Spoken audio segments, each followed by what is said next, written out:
Bienvenue sur Sans Patate, je suis Pierre-Emmanuel. Aujourd'hui, à la demande d'un internaute, on va analyser ensemble l'action Worldline et je vais vous expliquer dans cette vidéo pourquoi je recommande d'éviter ce titre.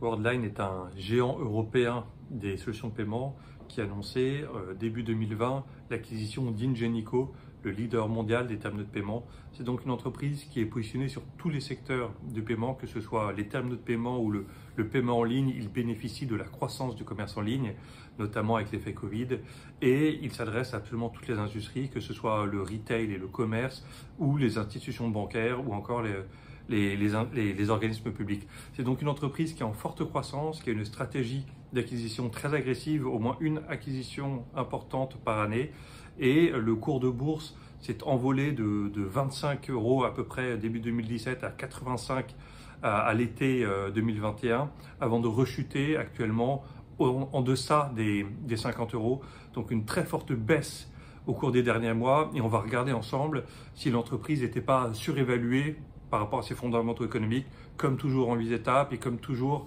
à partir des données financières extraites à partir du site Wall Street Journal, section Market. Étape numéro 1, le chiffre d'affaires qui est passé de 1,3 milliard à 4,5 milliards d'euros entre 2016 et 2021, soit une croissance de près de 250%. Mais attention, ce n'est pas seulement une croissance organique. Il y a eu, comme je l'ai dit précédemment, il y a eu beaucoup d'acquisitions qui expliquent ce fort développement de l'activité commerciale. Et ces acquisitions, elles doivent être financées.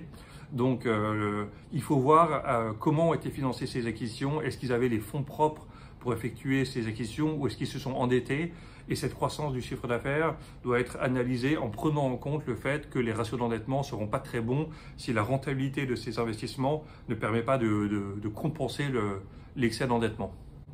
Étape numéro 2, la croissance du cash flow après investissement et avant dividende. Dans le cas de Worldline, il n'y a pas de dividende, qui a augmenté de plus de 350% en 6 ans, passant de 100 millions à plus de 600 millions en projection raisonnable sur la fin de l'année.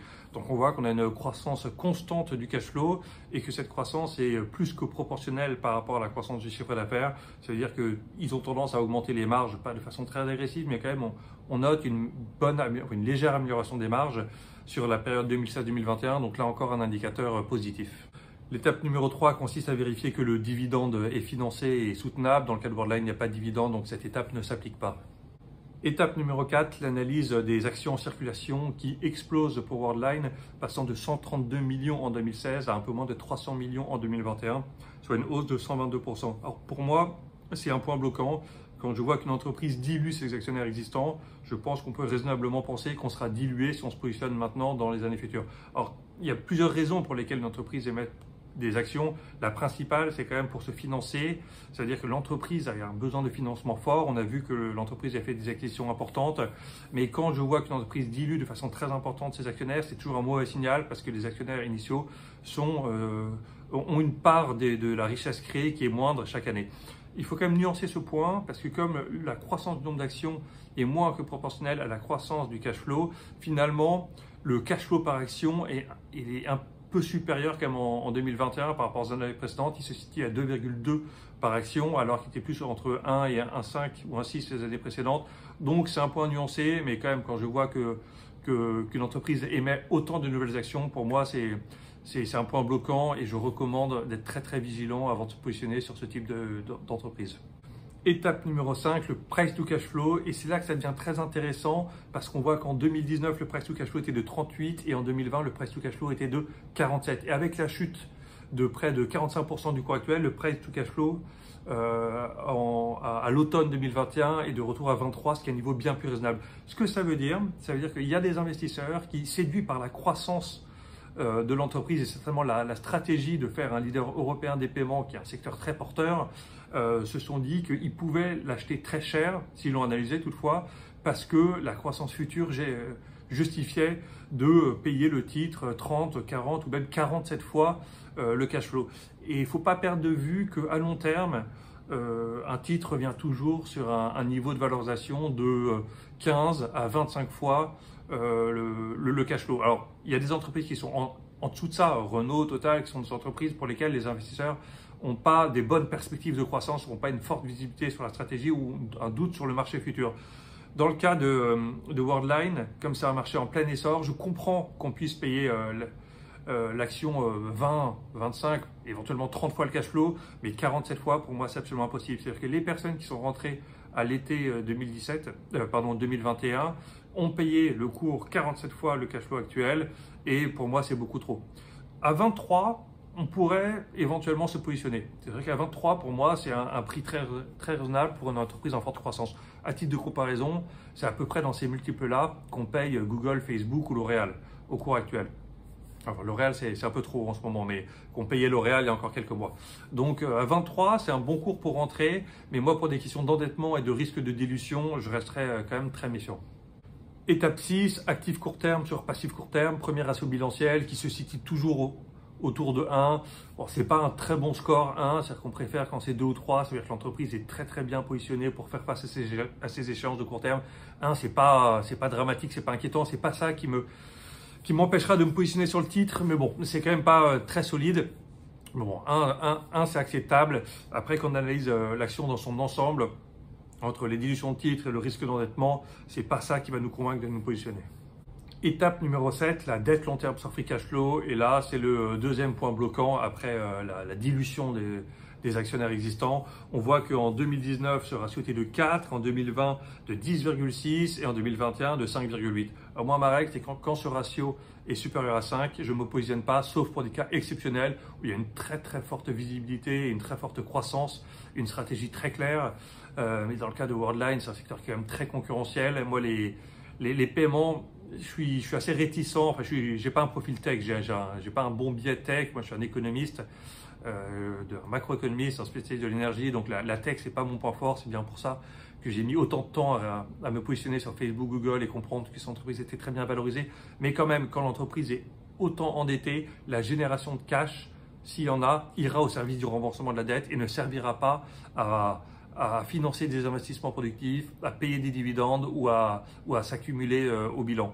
Et donc le cours de l'action en pâtira forcément à un moment ou à un autre. Donc 10,6 c'était beaucoup trop en 2020, 5,8 en 2021 c'est encore trop pour moi parce que la stratégie n'est pas assez claire.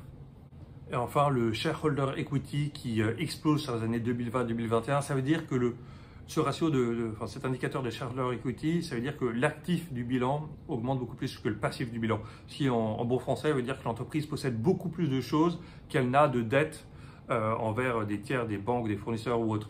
Après, moi, quand je vois cette augmentation aussi forte, je me méfie parce que, comme ils ont fait des acquisitions très importantes, dans ce cas-là, généralement, ils mettent à l'actif le goodwill, c'est-à-dire les synergies intangibles, et ils les mettent comme un actif. Malheureusement, ces synergies ne se réalisent pas toujours. Donc, ce chiffre d'actifs, je pense qu'il faut l'analyser très finement pour que ce ratio ait de la valeur. On sait que les ratios d'endettement ne sont pas bons, ça veut dire qu'ils sont endettés pour financer leurs acquisitions et ils ont certainement dû émettre des actions. Je ne connais pas assez bien le titre, je n'ai pas analysé le bilan suffisamment en détail, mais quand je vois que le shareholder equity passe de 1 à 10 en l'espace de quelques années, je me méfie.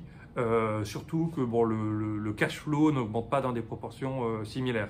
Donc un point à creuser si vraiment on veut se positionner sur ce titre. Mais dans l'ensemble, moi je suis assez méfiant sur le titre entre l'augmentation du nombre d'actions, le ratio d'endettement et ce chiffre de shareholder equity qui augmente de façon trop importante. J'ai des doutes en fait sur vraiment ce qu'ils ont mis à l'actif. C'est plusieurs raisons qui expliquent pour lesquelles moi je ne me positionnerai pas sur ce titre. En conclusion, Worldline, ce n'est pas une action pour moi. Ça ne veut pas dire qu'il n'y a pas un beau potentiel de hausse maintenant que le cours s'est effondré. Ce que je peux vous garantir, c'est que les personnes qui sont rentrées quand le titre se payait 47 fois les cash flows l'ont payé à mon avis beaucoup trop cher. Le titre reviendra certainement sur ses plus hauts historiques dans le temps si l'entreprise est bien gérée et si les équipes dirigeantes ont une bonne stratégie.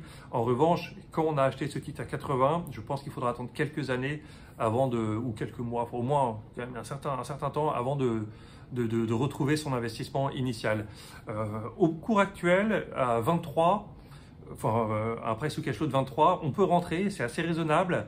Moi, je ne vais pas le faire parce que ce n'est pas un secteur avec lequel je suis suffisamment confortable. L'investissement, c'est avant tout quelque chose de très personnel. Moi, comme je vous dis, je suis un expert macroéconomique et des secteurs de l'énergie. Donc, je vais certainement rater des belles affaires dans la tech.